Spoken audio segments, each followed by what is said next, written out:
기도하심으로 엎드림 새벽기도로 나아가시겠습니다. 하나님 아버지, 이 고요한 새벽에 우리를 주님 앞에 불러주시니 감사드립니다. 오늘 주일 주님 주신 하루를 말씀과 함께 시작하오니 또 말씀과 함께 살아가게 하시고 말씀과 함께 끝맺게 하여 주옵소서. 예수님의 이름으로 기도합니다. 아멘.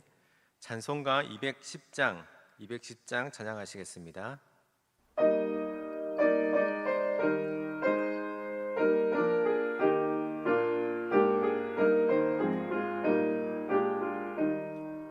시온 성과 같은 교회, 그의 영광 한없다. 허락하신 말씀대로 주가 친히 세웠다. 반석 위에 세운 교회, 흔들 자가 누구랴.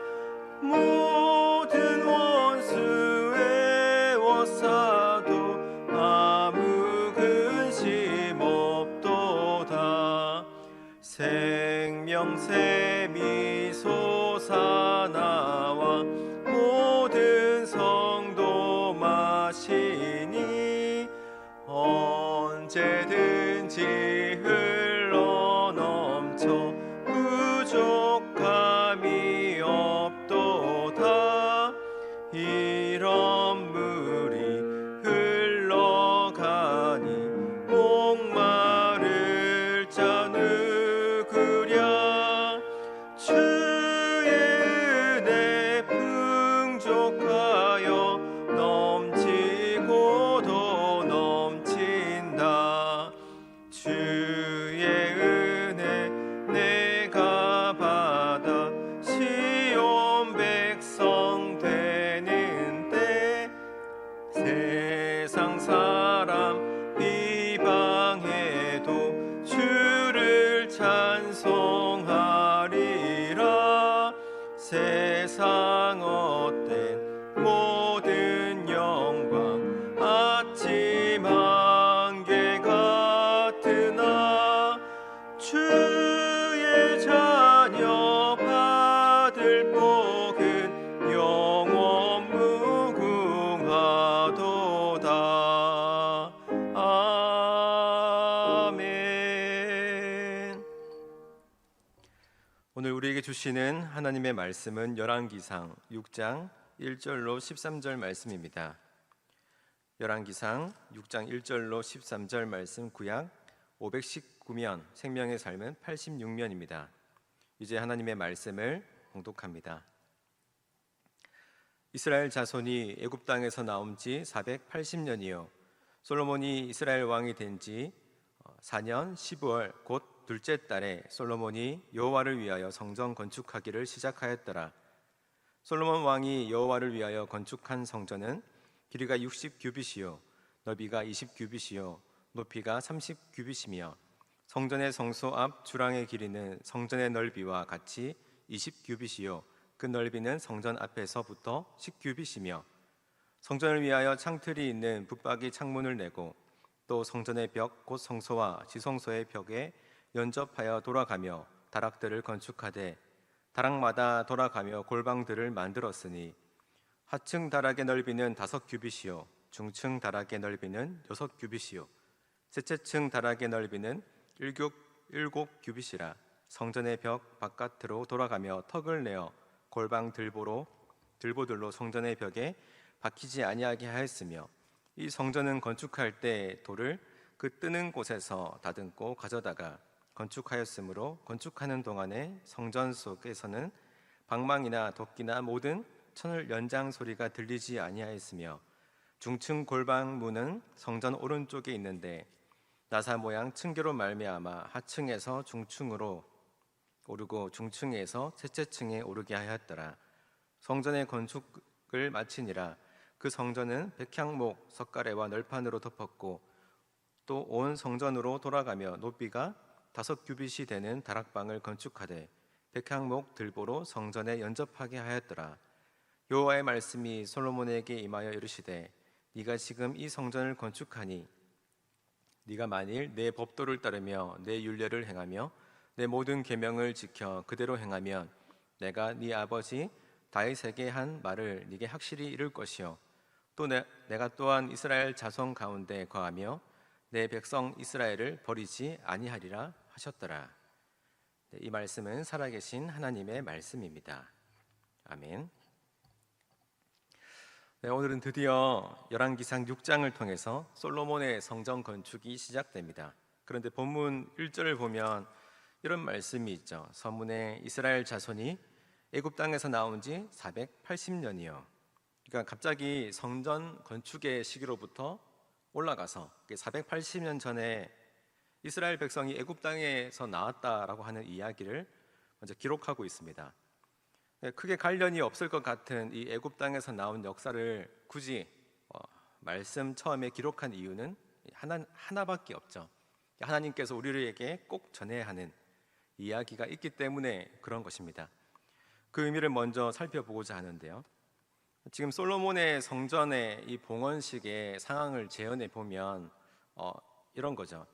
아버지 다윗 때 하려고 했던 성전 건축을 이제 하지는 못했습니다. 그리고 아들 솔로몬 때에 이르러서야 아버지 때 하려고 했던 그 준비된 물건들과 또 자기가 준비한 자재들을 합하여서 솔로몬도 최선을 다해서 준비하지 않았을까요? 그 아버지의 못다 이룬 꿈을 참 예쁘고 아름답고 좀 멋있게 이루기 위해서 정말 최선을 다해보자, 젖먹던 힘을 다해서 이제 성전 건축을 시작해보자라고 하는 그 시점인 거죠. 그런데 그때 1절 본문에 이렇게 시작하는 겁니다. 애굽을 떠난 지가 480년이다. 이 말씀을 하나님께서 허락하신 이유는 무엇보다도 480년의 그때를 한번 기억해 보라라고 하는 것이죠. 여러분, 그 시절이란 이제 애굽 노예의 시절인데 이스라엘은 400년 동안 애굽에서 혹독한 시간을 보냈습니다. 오죽했으면 출애굽기 3장에서 하나님께서 그들의 부르짖음을 들었고 그들이 받던 학대도 내가 받다라고 이제 이야기를 하셨죠. 그렇게 그들의 이 400년의 시간은 요셉 때 말고는 힘들었습니다. 그런데 그런 이스라엘을 놓아두지 않으시고 하나님께서는 이제 모세라는 지도자를 준비하셨다가 여러 가지 우여곡절 끝에 6월절의 밤이 지나고 어린 양의 피를 공로로 홍해를 마른 땅처럼 건너게 하십니다.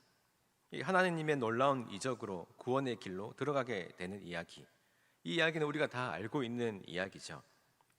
그런데 그때 하나님의 구원과 하나님의 승리를 목격한 이스라엘 백성들이 아주 위대한 찬양을 터뜨리는데요. 모든 그들의 악기를 동원해서 모세와 미리암이 소고를 치고 이스라엘 백성들은 이 400년의 고난의 시간을 끝내준 이 하나님의 구원과 그 승리를 노래하는 것이 바로 출애굽기 15장의 내용입니다.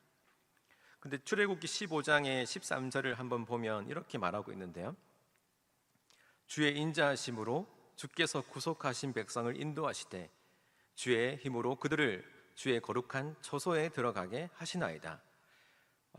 이곳에 이제 주의 거룩한 초소라는 말이 나오죠. 그러니까 홍해를 건너서 들어가는 이곳이 바로 주의 거룩한 초소다라고 말씀하시는 것입니다. 근데 이렇게 초소라고 이야기하고 있는 이것은 우리가 알듯이 장소적 개념이잖아요. 근데 이것을 그때 당시엔 성막도 없었을 텐데 하나님은 그런데 그들을 거룩한 초소에 들어가게 하신다라고 말씀하시죠. 그뿐만이 아니라 하나님께서는 그들을 주의 거룩한 초소에 들어가시게 하는 이유도 말씀해 주시는데 이것도 출애굽기 15장 17절에 있습니다. 이렇게 이야기합니다. 주께서 백성들을 인도하사 그들을 주의 기업의 산에 심으시리이다. 여호와여 이는 주의 초소를 삼으시려고 예비하신 것이라. 주여 이것이 주의 손으로 세우신 성소로소이다. 그러니까 그들을 주의 초소로 삼기 위해서 주의 초소로 들어가게 하셨다라고 말씀하십니다. 정리하면 하나님께서는 이스라엘 백성들을 구원하셨습니다. 그리고 그들을 주님의 거룩한 초소로 들어가게 하셨습니다. 하나님이 이스라엘 백성을 구원하신 이유와 목적은 놀랍게도 우리를 주님의 처소로 삼기 위해서입니다. 인 것이죠. 여러분, 우리가 오늘 주일 예배를 이 처소에서 드리지만 우리는 또한 하나님의 처소가 되어야 합니다. 그러니까 성경에서 구약이든 신약이든 이 이유가 흔들린 적이 없습니다. 하나님께서 이스라엘 백성들에게 성막을 만들라라고 이제 이야기하신 이유는 성막은 하나님의 임재를 상징하는 표적이기 때문에 그런 것이죠. 여러분, 표적이라고 하는 것은 아무것도 아닌 게 아니지만 또 뭐 굉장한 것도 아닙니다. 그러니까 표적은 표적의 대상을 보여주는 표지판일 뿐인 것이죠. 여러분, 우리가 길을 잃었을 때 이 표지판이 얼마나 중요합니까? 사방이 깜깜하고 어두울 때는, 내가 어디로 가야 할지 모를 때는 이 표지판이 너무나도 중요하죠. 그렇지만 우리는 이 표지판을 지나서 목적지를 향해 가야 됩니다. 그러니까 표지판을 지나서 표지판이 지시하는 그곳으로 가야 의미가 있는 것이지, 이 표지판이 의미가 있는 것이지, 표지판 안에 가만히 머물러 있으면 이 표지판도 의미가 없게 되는 것이죠. 그러니까 표적을 보고 표적이 보여주고 표적이 가르치는 그 대상으로 가야 되는데 표적 앞에 계속 머물러 있으면 안 된다라고 하는 것입니다. 그러니까 하나님께서 모세에게 직접 이 명령하에 성막을 짓도록 하신 이 뜻은 무엇이냐면 표적을 보게 하는 것이죠. 항상 하나님을 바라보고 하나님을 우리의 중심으로 삼고 하나님께서 말씀하시면 움직이고 하나님께서 멈추라고 하시면 멈추고, 그러니까 하나님이 우리의 모든 것이 되게 하라라고 하는 표적이 바로 성막인 것이죠. 그러니까 사실 하나님의 바람은 성막을 바라보며 항상 그 하나님의 임재 속에서 하나님의 주권을 생각하며 살아가라라고 이제 이야기하신 것이지 않습니까? 그래서 시편 기자들이 수없이 노래한 그 아름다운 노래의 고백 중에 이런 것들도 있죠. 여호와는 우리의 피난처시오, 우리의 요새시오, 거할 산성이시오, 피할 바위시라. 그러니까 이것이 우리를 향한 하나님의 자기 설명입니다. 그러니까 결론은 이렇게 되는 거죠. 하나님이 이스라엘 백성을 애굽 땅에서 구원해내기 위해서 구원해내신 가장 중요한 목적은 우리를 하나님의 처소로 삼기 위해서, 성소 삼기 위해서인 것입니다. 그래서 고린도전서 6장에 보면 바울 사도가 고린도 교인들에게 성령을 이렇게 설명하죠.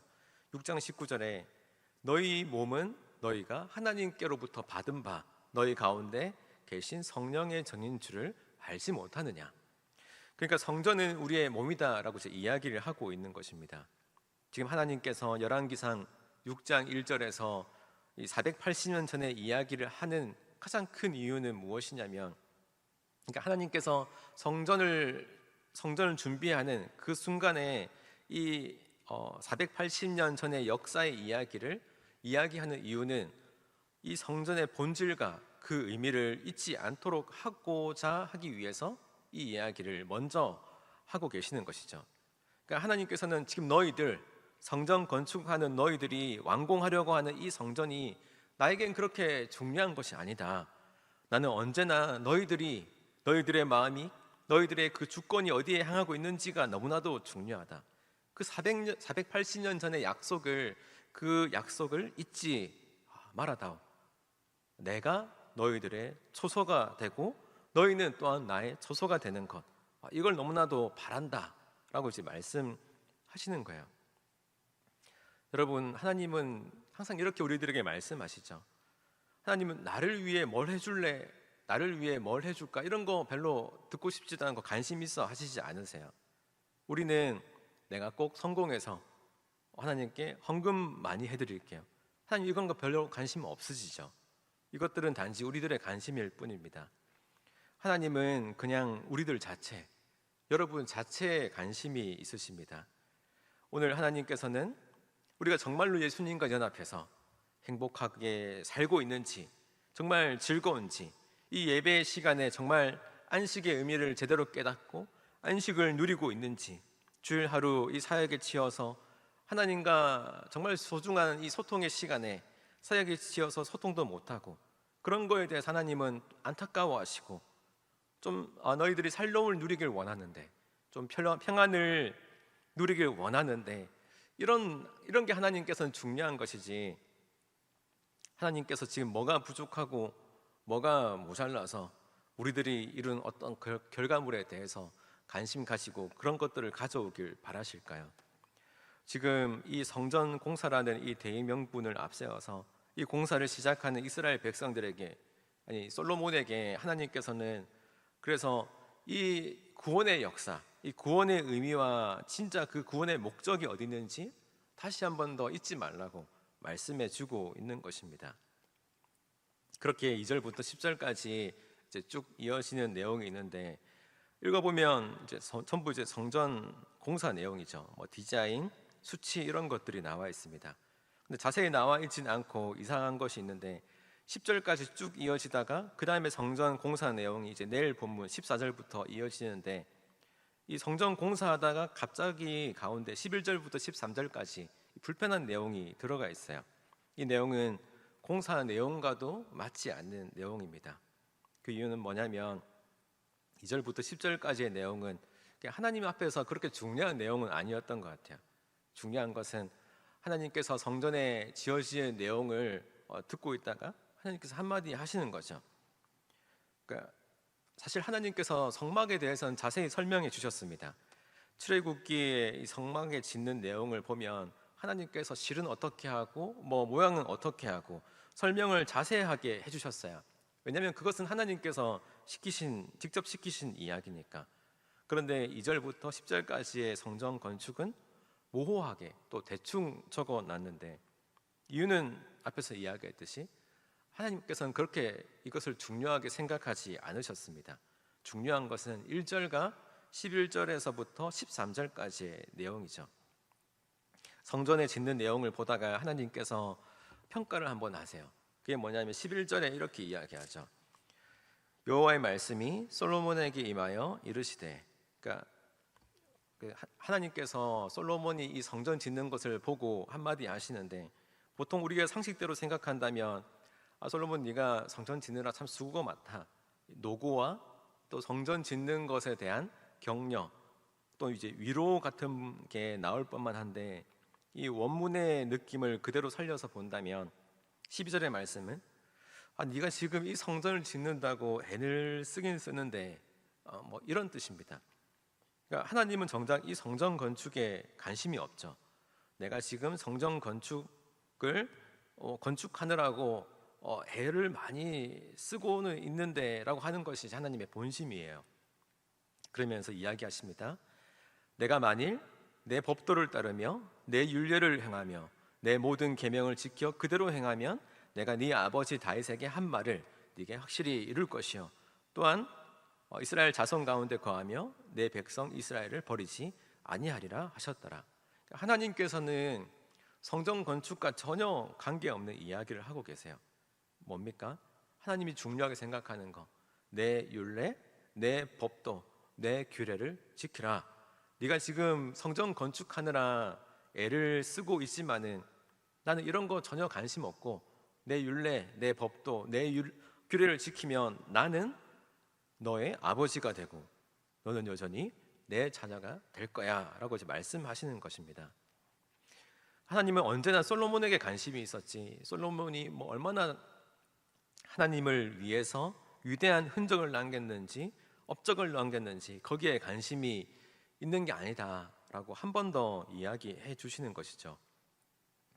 말씀을 이제 마무리하겠습니다. 하나님께서 바라셨던 성전은 크고 웅장한 것이 아니었습니다.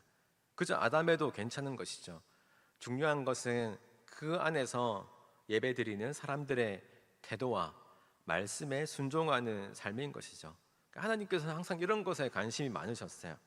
결과물에 빼앗기는 마음을 빼앗기는 것은 세상적인 방법이지만 말씀에 순종하고 나 자신이 하나님이 거하시는 초소가 되어져 가는 것, 이것이야말로 하나님께서 진정으로 바라시는 모습입니다. 오늘 주일 저와 여러분들이 이 주님께서 머무실 거룩한 초소로 지어져 가기를 간절히 소망합니다. 하나님의 말씀에 순종하고 법도에 순종하며 우리가 남기는 성과물과 헌신의 결과물을 만들기보다 하나님께서 기뻐하시는, 하나님께서 거하시는 초소가 되고 성전이 되어져 가기는 주일이 되기를 예수님의 이름으로 축원합니다. 기도하겠습니다. 사랑하신 아버지 하나님, 아버지께서는 우리의 처소가 되고 우리는 주님의 아름다운 처소가 되길 원하는 그 모습을 기억하며 오늘 주일 주님이 기뻐하시는 처소로 지어져 갈 수 있도록 동행하여 주시고 말씀하여 주시고 인도하여 주옵소서. 고은 원로 목사님의 기도와 말씀 사역에 힘을 더하시고 육신을 강건하게 붙들어 주시어서 맡은 바 사명을 잘 감당할 수 있도록 인도하여 주옵소서. 회한 담임 목사님 발길 닿는 곳마다 그리스도의 보혈의 향기, 사랑의 절정인 십자가의 향기가 진동하게 하옵소서. 막다른 길에서 날아오르고 절벽에서도 비상하게 하시는 하나님의 거룩한 능력의 도구 되게 하옵소서. 다가올 온마음 전도주의를 위하여 기도합니다. 이 땅 가운데 모든 죄인을 살리기 위해 십자가에 못 박혀 죽으신 예수님의 큰 사랑과 은혜를 깨닫게 하시고 복음이 필요한 모든 분들의 마음 문을 열어 구원받는 하나님의 자녀가 되는 은총을 허락하여 주옵소서. 주님께 아끼지 않고 드린 여러 가지 봉헌을 기쁘게 받아 주옵소서.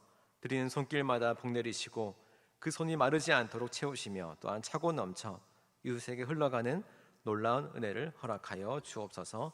예수님의 이름으로 기도합니다. 아멘. 하늘에 계신 우리 아버지, 아버지의 이름을 거룩하게 하시며 아버지의 나라가 오게 하시며 아버지의 뜻이 하늘에서와 같이 땅에서도 이루어지게 하소서. 오늘 우리에게 일용할 양식을 주시고 우리가 우리에게 잘못한 사람을 용서하여 준 것 같이 우리 죄를 용서하여 주시고 우리를 시험에 빠지지 않게 하시고 악에서 구하소서. 나라와 권능과 영광이 영원히 아버지의 것입니다. 아멘. 이 시간 기도하실 때 오늘 말씀을 놓고 그리고 자석에 부착된 태신자를 위해서 계속해서 기도의 자리로 나아가겠습니다.